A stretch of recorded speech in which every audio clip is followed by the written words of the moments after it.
Have you ever found yourself watching an animated film? And it's not just the story, or the characters, but the actual world itself. It feels so incredibly vivid, so real. It's almost like stepping into a memory you didn't even know you had. Oh, absolutely. It's more than just a setting, isn't it? Exactly. It's like a living, breathing place, even though, every single frame is drawn. What is it about these specific animated worlds that makes them feel so, I don't know, uniquely impactful? They really stick with you. That's a great question, and it really gets to the heart of what visual storytelling can do, I think. Mm. When you experience worlds like that, you're not just watching a plot unfold. You are, like you said, immersed. Right. It's this almost visceral connection. It Yeah. really speaks to a particular kind of genius. Absolutely.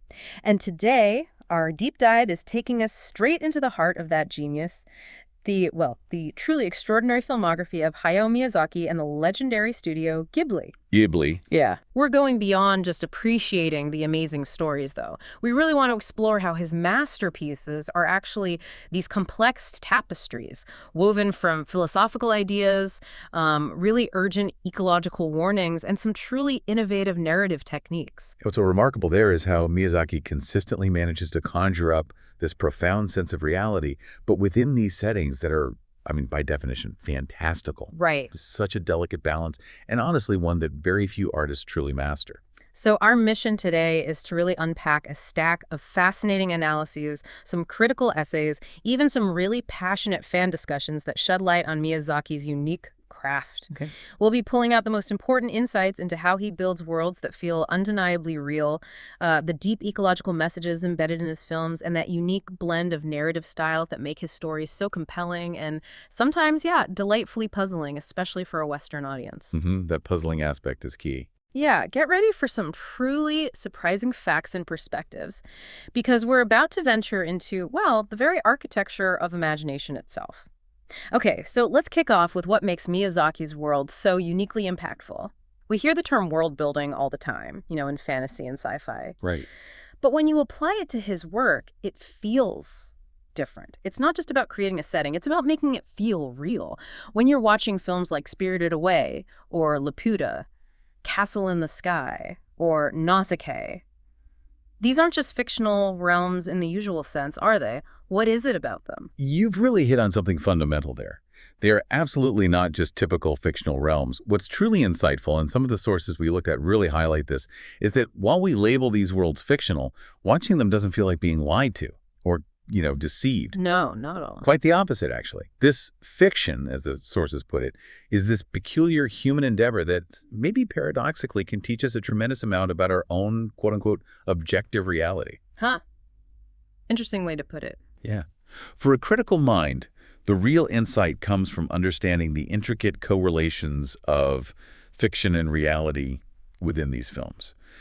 Miyazaki, even when he's deep in the most fantastical elements, I mean, a cat bus, a walking castle, Right. Totally fantastic. he never loses his grip on the underlying threads of reality. It's not really about escapism, I don't think. It's more about seeing reality anew, but through this fantastical lens.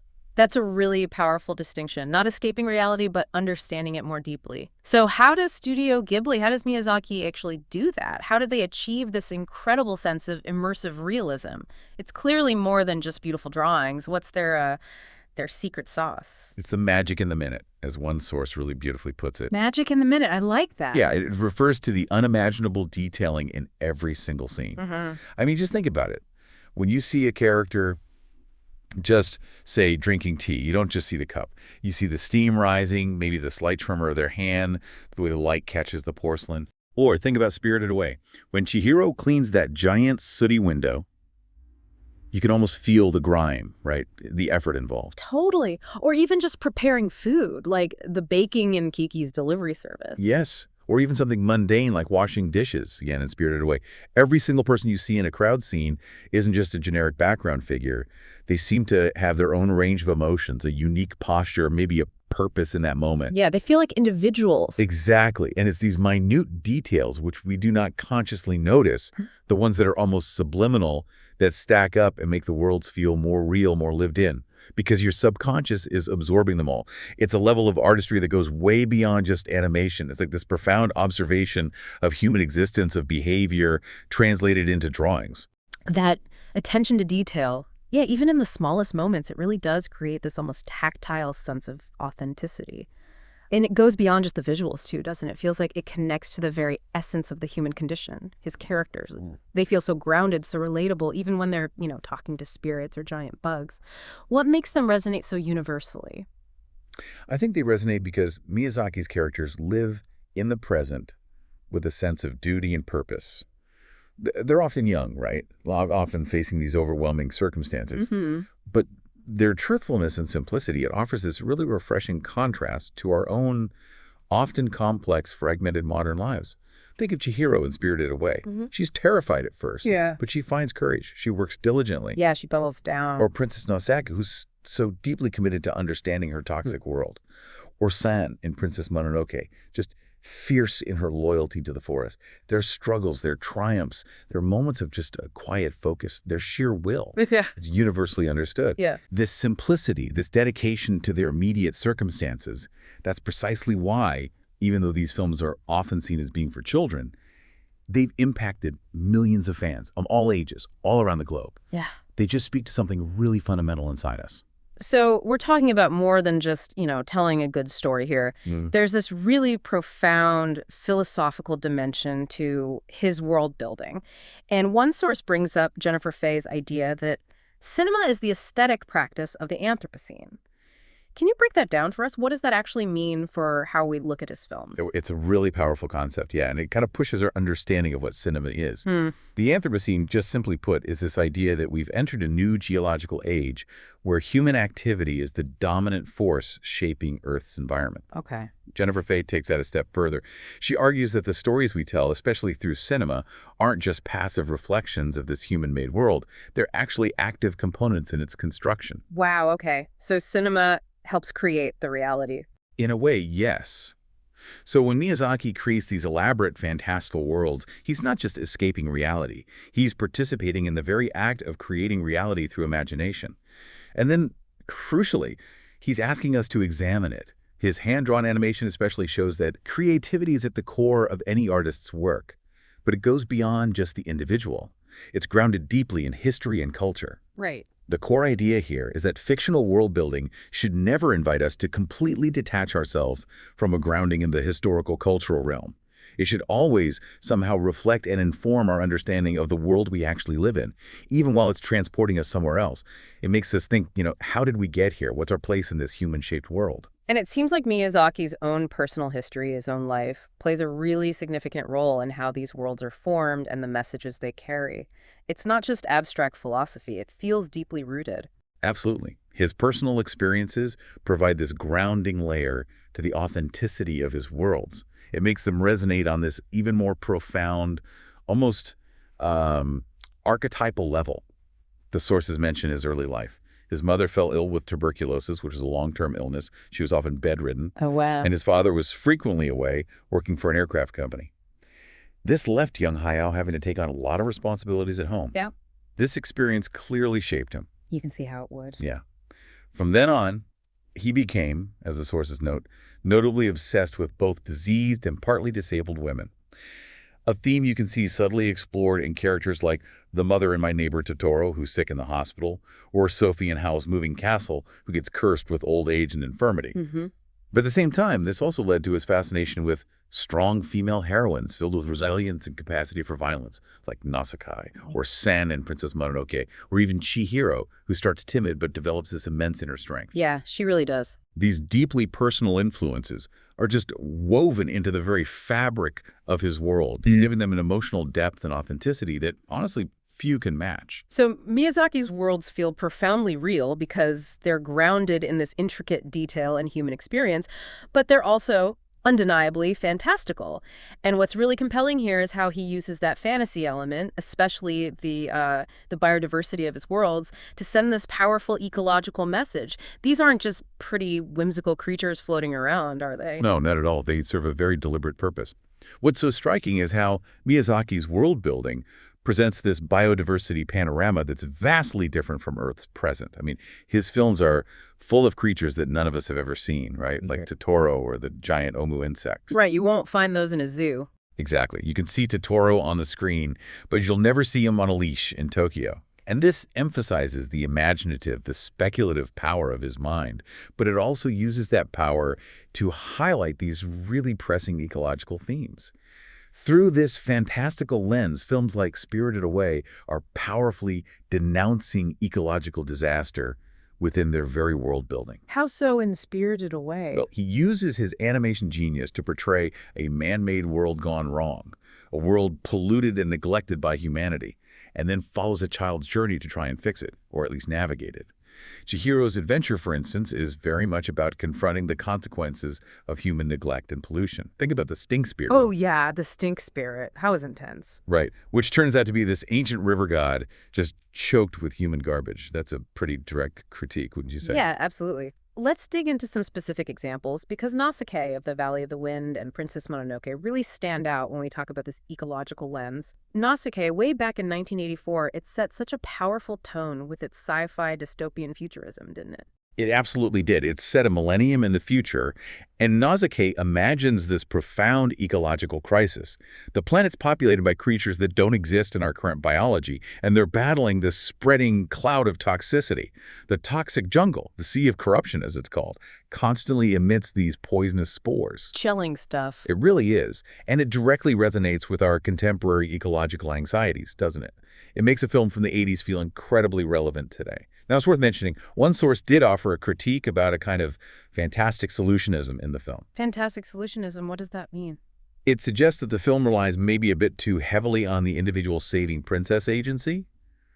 You know, Nausicaä alone figures out the solution rather than exploring deeper, more complex socio-environmental shifts. The argument is that the film prioritizes action over maybe more dense, systemic socio-environmental plot. Okay, I can see that. So if it relies on this fantastic solutionism, does that maybe dilute the urgency of the environmental message a bit, even with Miyazaki's amazing craft? Or does it actually make it more accessible, more impactful for people?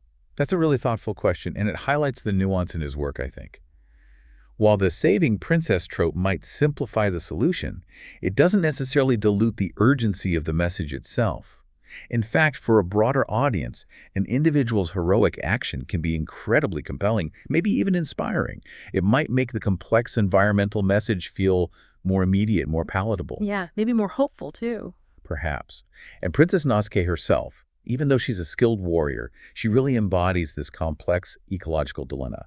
She's divided between the responsibilities for her people and her love for all living creatures, including those giant omu insects that the warring factions see as just monstrous enemies. Right. Her journey ultimately reveals the true secret of the world she lives in, which is this deeper, more harmonious understanding of nature, that the toxic jungle isn't actually destroying the world, it's purifying it. And the omu are just protecting this process. That complex truth goes way beyond a simple good versus evil fight. Then we get Princess Mononoke in 1997, which is often called an underrated film, though I feel like it's pretty highly regarded now. How does that one build on these themes? What makes its message so enduring? Well, Princess Mononoke consistently uses supernatural motifs, but its themes and messages are, as one source puts it, always grounded in reality. And that's key to its lasting impact, I think. They become more relevant in our complex world today. It's set in the late Muromachi period in Japan, which was a time of huge social and environmental change. Okay. And it depicts a world where gods and spirits still coexist with humanity. But this balance is fundamentally tilted by human greed. Specifically, the expansion of Irontown, cutting down the forest for resources. This forces the natural world, led by these powerful animal gods, to fight back. Yeah, the boar god, the wolves. Exactly. It embodies this never-ending tug of war between humanity and nature. One that, well, we're still very much experiencing today, aren't we? Resource depletion, climate change, habitat loss. Sadly, yes. And it doesn't offer easy answers. It portrays this morally ambiguous conflict where both sides, humans and nature spirits, have understandable motivations. You can kind of see everyone's point of view, even if you don't agree with their actions. It sounds like these films, especially Nausicaä and Mononoke, they fit into this broader tradition in Japanese cinema, using allegory to deal with the effects of war and technology, often with an environmental angle, like Godzilla and Akira come to mind straight away. That's a very perceptive connection, yeah, and it's an important tradition to recognize. Godzilla, for instance, uses the kaiju genre, kaiju meaning strange beast or monster, to allegorize nuclear description. The creature's rampage represents nature's reaction to military might, specifically the hydrogen bomb tests in the Pacific. Right, the nuclear allegory is pretty explicit there. Very. Its roar alone is meant to evoke the sound of the bomb. The producer even said the theme was the terror of the bomb. Mankind had created the bomb, and now nature was going to take revenge. Wow. And Akira. Similarly, Katsuhiro Otomo's Akira presents this post-apocalyptic Neo-Tokyo, reborn after destruction, suggesting this self-destructive cycle of war and technology. Unchecked scientific ambitions, psychic powers, it leads to these horrific, grotesque outcomes. Yeah, definitely a critique of technology gone wrong. But what's crucial to note here is that Miyazaki significantly ups the scale of the allegorical imagery in Nausicaä compared to both Godzilla and Akira. He pushes the fantasy much further. It's not just a single monster. He incorporates entire ecosystems, ancient civilizations, a really deeply thought-out biological crisis to explore the potential consequences of environmental devastation and conflict on this truly grand civilization-spanning scale. So he's taking an established cinematic language, this allegorical tradition, and just elevating it to a whole new level of imaginative scope and thematic depth. That's really fascinating. Okay, so we've journeyed through Miyazaki's incredibly detailed worlds and his urgent ecological calls. But now, let's switch gears a bit and focus on something equally fascinating. The unique way he tells these stories. It's a style that can feel wonderfully unique and, yeah, sometimes delightfully puzzling, especially if you're coming from a Western perspective. Because Western narratives, as we generally understand them, traditionally revolve around conflict, right? It's like the heartbeat of all writing, isn't it? Man versus man versus self, man versus nature. Absolutely. That's a fundamental idea in Western storytelling. Fairy tale scholar Jack Zipes even says, fairy tales begin with conflict because we all begin our lives with conflict. Yeah, whether you look at Vladimir Prop's analysis of fairy tale functions or just general writing guides, conflict is seen as the driving force. It creates the problem to be solved. It usually leads to a quest or a confrontation. It pushes the plot forward. Right, the engine of the story. Exactly. The hero's journey, for example, departure, initiation, return, that whole structure is built around overcoming obstacles, facing conflict. Yeah. And while Miyazaki's movies definitely use elements of the hero's journey, often with a young female protagonist on a quest. Yeah, you see that pattern. The conflictual aspect of that model is, well, it's more problematic and nuanced in his work. It's just not as straightforward or as central as a Western audience might expect it to be. That really changes how you experience the films, doesn't it? If conflict isn't the main hinge for the narrative, what is? Are there other narrative blueprints, maybe, from Eastern traditions that help explain this unique style? There certainly are. And a key concept here is Kishōtenketsu. Kishōtenketsu. Okay, say more about that. It's a four-part structure, Kishōtenketsu. It originated in classical Chinese poetry and then spread across East Asia, influencing various forms of storytelling, including Japanese and Korean film, even manga. Okay. And the crucial distinction here is that it doesn't necessarily revolve around conflicts. Instead, it emphasizes the depiction of contrast that can coexist harmoniously, or sometimes just a natural progression of ideas. It's about developing a situation, that's Kish, building upon it, introducing a twist or a digression, and then bringing everything together to a conclusion, Kitsu. But it's not necessarily through a clash of opposing forces. It prioritizes nuance, the unfolding of a situation, rather than direct confrontation. Okay, Kishōtenketsu. And it sounds like those last two parts, the ten and the kitsu, are the ones that might feel particularly puzzling for a Western audience, the twist and the conclusion as we think of them. Precisely. The ten, which translates roughly as twist or digression, represents a shift or maybe a non-directly related diversion. It's not necessarily a conflict in our sense, but it can be a complication, an unexpected element, or just a sudden, seemingly unrelated turn. For a Western audience, used to that direct, linear progression driven by conflict, this can feel unfamiliar, almost like a tangent. Can you give an example? Sure. Think about the cat bus in My Neighbor Totoro. Ah, the cat bus. Love the cat bus. Right. While it's delightful, its appearance and function are kind of a 10. It's this magical digression that offers a solution finding may-do, but it doesn't really arise logically from a developing conflict. Or in Howl's Moving Castle, the castle itself is almost a constant 10, right? Always changing shape, changing location, just defying narrative predictability. Yeah, it keeps you off balance. Okay, so that's 10. What about ketsu, the conclusion? Right, ketsu. The Japanese definition is quite different from the English conclusion. It need not be decisive. It can actually indicate a doubt or ask a question, leaving things deliberately ambiguous.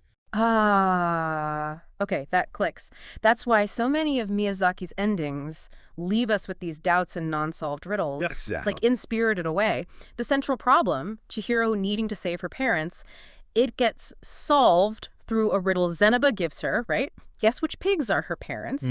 And you're left with so many unanswered questions like, where did the spirits come from? Who are the bathhouse workers, really? What happens to that world after Chihiro leaves? We don't know. We don't. And even things within the film, like the sudden arrival of Konashi, no face, in the bathhouse. Yeah, that felt like it came out of nowhere. Right. His transformation eating the guests. It seems like this unexpected difficulty, not directly tied to the main plot about her parents, but rather a 10 that introduces new complexities. Or the discovery that Haku is a dragon, which leads to Chihiro's train journey. That journey itself is a kind of digression or twist, isn't it? She explores this parallel dimension, learns a totally new perspective. Right, meeting Zenoba. Yeah, and it introduces the idea that the bad witch Yubaba has a good identical counterpart, Zenoba. It shows this multifaceted reality where contrasts can coexist harmoniously. As one source puts it, the main lesson seems to be that the world is chock full of ambiguity. And in the secret world of Ariety, you're left wondering, where will Ariety's family go? Will Shu's heart surgery actually be successful? We're not given those definitive answers. Nope. Those questions are just left open. It feels like it's inviting continued thought rather than offering a neat Western-style wrap-up. Similarly, in My Neighbor Totoro, the exact identity of Totoro himself, his relationship to the world around him, it's left suspended, unexplained. Is he a spirit, imagination, a guardian? We never really find out for sure. The mother's health restoration is suggested, yeah, but it's not definitively concluded within the main narrative. And even a conflict of Mei disappearing is presented much more like a riddle. Where did Mei go? Which paths could she have taken? Why did she leave? The focus isn't on some antagonist causing trouble, but on the mystery itself and the journey to solve it. So what does this all mean for how we perceive conflict in Miyazaki's stories? It sounds like it's less about antagonism, like a direct clash, and more like a puzzle to be solved. That's a brilliant way to put it, actually. What's truly fascinating here is how Miyazaki's only apparent and transient conflicts have more the softer nature of temporary riddles. Temporary riddles. Yeah. Riddles do not necessarily imply antagonisms and clashes. They are more related to an interrogative attitude, a playful and flexible state of mind. They aren't obstacles you have to vanquish by force or through a clear protagonist versus antagonist struggle. They're more like questions to be solved with ingenuity, with an open heart. Okay. And this approach helps characters, like Ariety, navigate these new, unfamiliar worlds by adapting and problem-solving. Or Chihiro, developing her creative abilities and survival skills through quick thinking, not brute force. Ultimately, these riddles lead to what one source calls a non-Manichaean dualism. Non-Manichaean, meaning not black and white. Exactly. Manichaean refers to that very clear black and white view of good versus evil. Miyazaki, through these puzzles, instead offers this nuanced world where evil is a human creation, not some inherent force. And positive things like respect, solidarity, and tolerance are highlighted as the real way forward. It suggests a world where understanding, rather than just outright victory, is the true goal. It's like he's inviting us to think differently about how stories even work, how problems get resolved. This merging of Western and Eastern narrative models, it sounds like it creates a really complex but rewarding narrative experience. It absolutely does. And this blending achieves what one analysis called a Goldilocks level of complexity just about right. It's pleasurable, right? It offers enough intellectual engagement without being totally overwhelming. The narratives are described as complex and puzzle narratives that pose heightened cognitive challenges for Western audiences who are maybe more used to linear conflict-driven plot. Yeah, you have to engage differently. Right. This blend creates this perturbing sense of finding unfamiliar elements in a familiar atmosphere, which has been called a defamiliarization of the familiar. You feel like you recognize the structure, but something's off in an interesting way. Defamiliarization of the familiar. I like that too. But the weakening of traditional conflict can make these narratives seem, well, plotless or even pointless to some viewers who are looking for those clear arcs and resolutions, even though they're aesthetically beautiful and really deeply engaging. So the complexity comes from that clash of cognitive styles, the holistic East Asian way versus the more analytic Western approach. That seems to be a big part of it, yeah. The East Asian approach often embraces ambiguity, interconnectedness, while the analytic Western approach tends to break things down, look for cause and effect, seek definitive answers. Miyazaki plays right in that intersection. That explains so much about why his films feel so unique and why sometimes you just can't quite put your finger on why they work so incredibly well. And I know there's a fascinating connection here to one of the most iconic Western riddle-filled stories, Lewis Carroll's Alice's Adventures in Wonderland. Yes, definitely. Miyazaki's recurrent allusions to Alice's Adventures in Wonderland are pretty significant, and they really underscore this narrative approach he takes. You see it in the initial hostility of the weird creatures Chihiro meets in the spirit world. Right, they're not exactly welcoming at first. No, very reminiscent of Wonderland's absurd, sometimes menacing inhabitants. The theme of losing and then finding one's name, which is so central in Through the Looking Glass, also pops up in Spirited Away, where Chihiro has to hold on to her real name to avoid being trapped forever. Ah, yeah, Yubaba taking her name. Exactly. And of course, May, following that rabbit-shaped creature and falling down a hole into a magical dimension in My Neighbor Totoro, that's a pretty obvious reworking of Alice's classic entrance into Wonderland. Totally. Down the rabbit hole, or the tree hole. Right. The Alice books, with their dreamlike, episodic, riddle-filled adventures like the Mad Hatter's famously unanswered riddle, why is a raven like a writing desk? They resonate perfectly with the playfulness, open-endedness, and ambivalence found in Miyazaki's stories. It just reinforces that his narratives are designed to make you think, to question, to engage with ambiguity, rather than just passively consume some clear-cut plot. Now, while Miyazaki is so famous for these whimsical, often child-friendly stories, he consistently weaves in incredibly mature subject matter, especially themes of war and technology. And this feels deeply relevant to Japan's historical position, doesn't it? Particularly post-World War II and the atomic bombings. It is, absolutely. And what's striking here is how Miyazaki, who's primarily known for films targeting, adolescent audiences and families, fearlessly demonstrates his diverse abilities by tackling these mature, serious themes. He really engages with Japan's historical context marked by wartime devastation and rapid technological advancement, but through a variety of cinematic approaches. Sometimes it's through explicit allegory, like we discussed with Nausicaä. Right. And sometimes through a much more starkly realist lens, which we see when we compare Nausicaä to his later film, The Wind Rises. He just never shies away from grappling with the complexities of human ambition and its destructive potential. Let's start with Nausicaä again as that prime example of his allegorical approach. The film is just packed with both historical and fantastical imagery. It's set in this fictitious world, but it clearly speaks to real-world anxieties about technology and conflict, right? That's exactly right. Nausicaä uses this mixture of contemporary but mostly otherworldly imagery to get his allegorical message across. The film is just replete with visual cues linking back to World War II.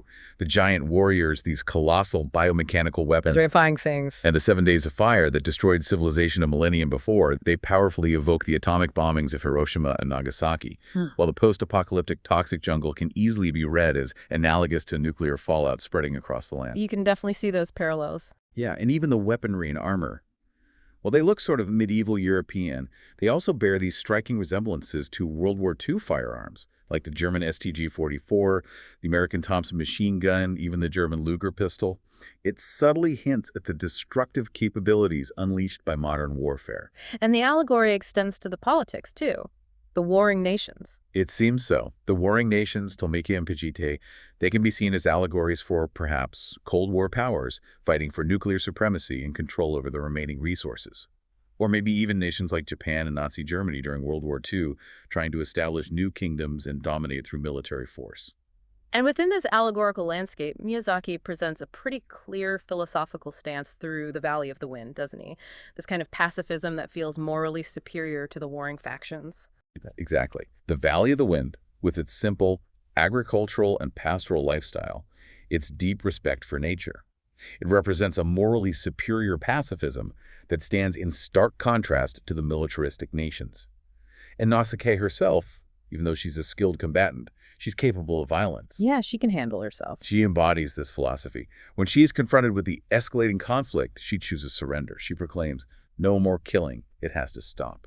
Her peaceful action, which comes from understanding and empathy for all living things, ultimately saves both kingdoms from mutual destruction. It sharply contrasts with the self-harm the militaristic nations inflict upon themselves because they're blinded by greed and fear. It's a really powerful statement about the futility of violence and the wisdom of coexistence. So Nausicaä uses allegory, this fantastical setting, to make its point. But then, with The Wind Rises, released much, much later in 2013, Miyazaki shifts. He goes for a much more realist aesthetic. This film focuses on direct historical representations, right? Yes, it marks a really notable and, I think, intentional shift in his approach. The Wind Rises centers on Jiro Horikoshi, who was a real Japanese aircraft engineer, the guy responsible for designing the Zero fighter plane. Famous Zero, yeah. And it depicts historically significant events like the devastating 1923 Great Kanto earthquake. Now, this earthquake itself, within the film's broader themes, serves as this unsettling allegory for nuclear destruction, or maybe the WWII firebombing of Japanese cities, much like the firebombing famously depicted in Ghibli's own Grave of the Fireflies. Ah, okay, so still allegory, but woven into realism. Exactly. And the film portrays the subtle but relentless rise of militarism in Japan leading up to the war. Jiro and his colleagues even visit Germany. They observe their industrial might. They speculate on Japan's own destructive path. It's just a much more grounded historical narrative overall. And Jiro's character, he seems to embody this really complex, almost ambivalent stance on technology, which is interesting given Miyazaki's usually strong anti-war themes. How does he convey that ambivalence? What's truly fascinating here is how Jiro designs these incredible aircrafts for the Imperial Army. Yet his passion for aviation itself is presented as almost entirely separate from the military's violent goals. He and his fellow engineers just say, "We just want to make good aircraft." They're driven by this almost childlike wonder at the beauty, the physics of flight. So the love of the craft versus its application. Precisely. And this allows Miyazaki to explore this deeply nuanced perspective where the inherent beauty and ingenuity of technology can be admired, even when its ultimate applications lead to absolutely devastating consequences. But Miyazaki also continues to idealize natural resources over advanced tech. You see oxen pulling planes on muddy airfields, or he focuses on these idyllic pastoral settings as a counterpoint to industrial Japan. This natural world in this film becomes almost an allegory for pacifism, offering this refuge from the clangor of the factories and the inevitable march towards war. It's almost like Jiro's internal struggle mirrors Miyazaki's own feelings. I read somewhere that Miyazaki's own father directed a company that built aircraft parts for World War II, including parts for the very Zero fighter that Jiro designed. That must have been incredibly personal for him. That's a crucial personal connection, yeah. And it absolutely informs the film's nuanced perspective. The source material points out that Jiro's story could very well be an allegory for Miyazaki's own ambivalent feelings towards war and technology. His father's involvement likely fostered really complex emotions. Maybe pride in the engineering skill, mixed with profound sadness or regret over the destructive uses of those creations. Yeah, I can imagine. This film, maybe more than any other, reveals Miyazaki's deeply complex and personal viewpoint. It acknowledges the pride in Japanese engineering innovation while still condemning the destructive use of that technology. But this complexity, well, it led to some significant controversy when the film came out. Yes, the film certainly drew criticism, didn't it? From both sides, apparently. What were those reactions like? It did, and quite sharply. South Koreans, for instance, saw it as lionizing the creator of one of the most potent symbols of Japanese militarism, the Zero fighter. Particularly given the painful history of Japanese occupation and forced labor during that era, they felt it glorified a figure tied to nationalistic aggression. Okay, understandable. But then on the other hand, right-wing Japanese pundits were unhappy with the portrayal of the futility of war, especially at a time when there were political calls in Japan for a reformed, stronger military. They felt it undermined national pride and presented a kind of defeatist view. So caught in the middle, what was Miyazaki's response? His response really reflected his complex feelings, but also his enduring pride in the engineering achievements. He stated that while he had complex feelings about WWII and he saw the Japanese military leadership as foolishly arrogant, the Zero fighter itself represented something Japanese people could be proud of just for its sheer engineering brilliance. He clearly separates the beauty of creation from the ugliness of destruction. And despite all this complexity and the really dark historical backdrop, the film still manages to conclude with this powerful message of hope and affirmation, doesn't it? It does. It concludes with Jiro's dream sequence, where he revisits his mentor, Caproni, and his beloved wife, Nahoko, in this field filled with the wreckage of his destroyed planes. But importantly, this sequence ultimately affirms life and love over any guilt or defeat. His reunion with Nahoko, who kind of embodies emotional connection and the fragility of life, she tells him he must live even after things fell apart after the war. This offers this deeply personal, resilient message. It contrasts quite sharply with the more fatalistic views of war you might see in films like Akira, where destruction just seems inevitable and overwhelming. Miyazaki chooses to end on a note of enduring human connection, the bittersweet beauty of life, and that quiet resilience to just carry on. #outro. So as we wrap up this deep dive, it's just abundantly clear that Hayao Miyazaki's films are far, far more than just animated stories, aren't they? Oh, absolutely. They are truly profound journeys into what it means to be human, how we coexist with nature, and how we navigate these incredibly complex historical legacies, and, yeah, the double-edged sword of progress and technology. We've seen how his unique blend of meticulous detail, that deeply insightful ecological commentary, and this masterful fusion of Eastern and Western narrative traditions creates worlds that are simultaneously fantastical and yet deeply, surprisingly real. His ability to evoke such powerful themes through what often seem like simple, even childlike stories. That's truly the mark of a master storyteller. Yeah. He invites us to look closer, Yeah. to feel more deeply and to question what we think we know. And he doesn't give us easy answers, does he? He really doesn't shy away from ambiguity at all. Instead, his riddle stories, as we called them, they kind of invite you to embrace that ambiguity, to embrace interconnectedness, and to find meaning not just in definitive answers, but in the questions themselves, and in the journey of exploring those questions. It's a really powerful approach, and it stands in such fascinating contrast to so much of Western storytelling, which often seems determined to resolve every conflict and tie up every single loose end neatly. Miyazaki reminds us that sometimes the most profound truths lie in the unresolved, the complex, and the open-ended. So maybe a final thought for everyone listening. As you go about your day, maybe consider this. What unexpected riddles are there in your own world, in your own life, that might reveal deeper truths if you approach them with that playful, open mind that Miyazaki encourages, instead of, desperately seeking a definitive black and white resolution?